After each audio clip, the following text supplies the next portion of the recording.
नमस्ते। कहिलेकाहीँ कुन महिनामा कति दिन हुन्छ भनेर अलमलमा परिन्छ, होइन त? आज हामी एउटा यस्तो पुरानो तर गजबको तरिका सिक्दैछौँ जसले यो समस्यालाई सधैँका लागि समाधान गरिदिन्छ। यो त हामी सबैको साझा समस्या हो, होइन र? कहिले 30, कहिले 31, जहिले पनि कन्फ्युजन। अनि नयाँ वर्ष 2026 पनि भर्खरै सुरु भएको छ। त्यसैले यो ट्रिक सिक्नको लागि योभन्दा राम्रो समय अरू के होला र? अनि रमाइलो कुरा के छ थाहा छ? यसको समाधान हाम्रै हातमा छ। साँच्चीकै कुनै एप, कुनै क्यालेन्डर चाहिँदैन, बस आफ्नै मुट्ठी भए पुग्छ। एकदमै पुरानो तर अचोक तरिका।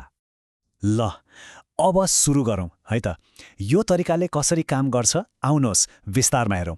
सबै कुरा सुरु हुन्छ बस एउटा मुठी पारेर। यसको नियम एकदमै सजिलो छ। याद राख्नुहोस् है, जुन उठेको भाग छ जसलाई हामी नक्कल भन्छौँ त्यो महिनामा 31 दिन हुन्छ। अनि जुन खाल्डो परेको भाग छ वा खोपिल्टो त्यसमा 30 वा त्योभन्दा कम दिन हुन्छ।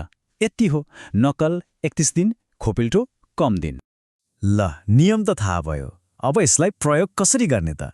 अब हामी एक एक गर्दै कसरी गर्ने भनेर हेर्छौँ। सुरुमा अलि गाह्रो लाग्ला जस्तो हुन्छ, तर विश्वास गर्नुहोस् यो एकदमै सजिलो छ। ल, सबैभन्दा पहिले त एउटा मुट्ठी पार्नुहोस्। भयो। अब गन्न सुरु गर्ने चाहिँ कान्छी औँलाको नक्कलबाट है, चोरौँलाबाट होइन, कान्छी औँलाबाट। अनि एउटा नक्कल, त्यसपछि खोपिल्टो, फेरि नक्कल, यसरी महिनाको नाम भन्दै अघि बढ्ने। चोरौँलासम्म पुगेपछि के गर्ने? फेरि त्यहीँबाट वा अर्को हातको कान्छी औँलाबाट सुरु गर्ने। सजिलो छ नि? ल, कुरा मात्र गरेर भएन। अब सँगै मिलेर अभ्यास गरौँ न त। पहिलो 7 महिना जनवरीदेखि जुलाईसम्म एउटै हातमा गनेर हेरौँ। ल, सुरु गरौँ है त।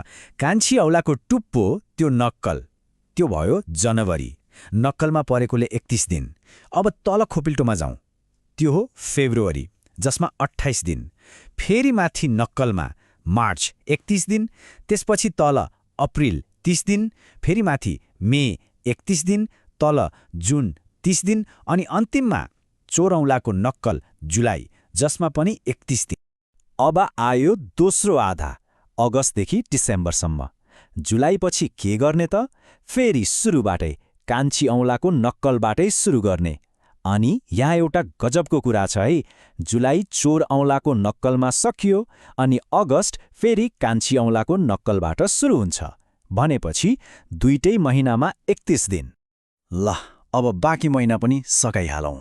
अगस्त नक्कलमा छँदैछ 31 दिन, त्यसपछि खोपिल्टोमा सेप्टेम्बर 30 दिन, फेरि नक्कलमा अक्टोबर 31 दिन, अनि खोपिल्टोमा नोभेम्बर 30 दिन, र वर्षको अन्तिम महिना डिसेम्बर, त्यो पनि नक्कलमा, भनेपछि 31 दिन। हेर्नुहोस् त कति सजिलो रहेछ। ल हेर्नुहोस्, यसरी हामीले पुरै 12 महिनाको हिसाब किताब मुठीबाटै निकाल्यौँ। यो पुरै चक्रलाई एकै ठाउँमा हेर्दा कुन महिना नक्कलमा, कुन खोपेल्टोमा र कति दिन भनेर सबै कुरा छर्लङ्ग हुन्छ। ल, यो तरिका त गजबै रहेछ।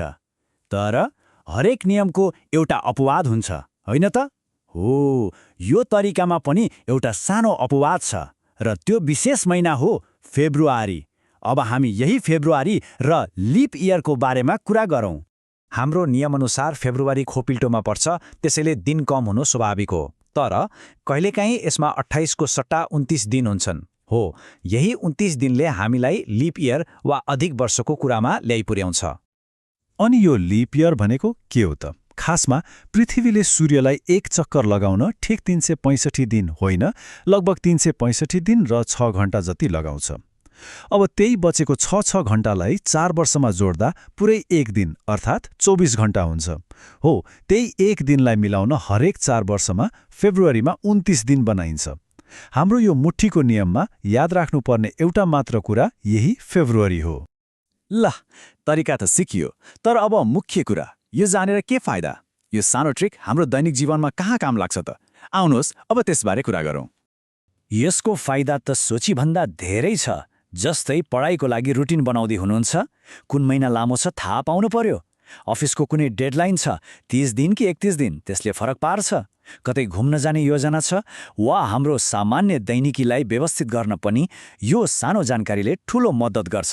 भनेपछि यसलाई छोटकरीमा भन्नुपर्दा यो एउटा यस्तो औजार हो जुन सधैँ हामीसँगै हुन्छ, हाम्रो आफ्नै हातमा, अनि यसले समय व्यवस्थापनलाई निकै सजिलो बनाइदिन्छ। र अब अन्त्यमा एउटा रोचक प्रश्न। यो मुठीको क्यालेन्डर जस्तै हामीले थाहै नपाई हरेक दिन प्रयोग गर्ने अरू यस्ता साधारण शरीरसँग जोडिएका लाइफ ह्याक्सहरू के होलान्? कहिले सोच्नु भएको छ? एकपटक विचार गर्नुहोस् है त।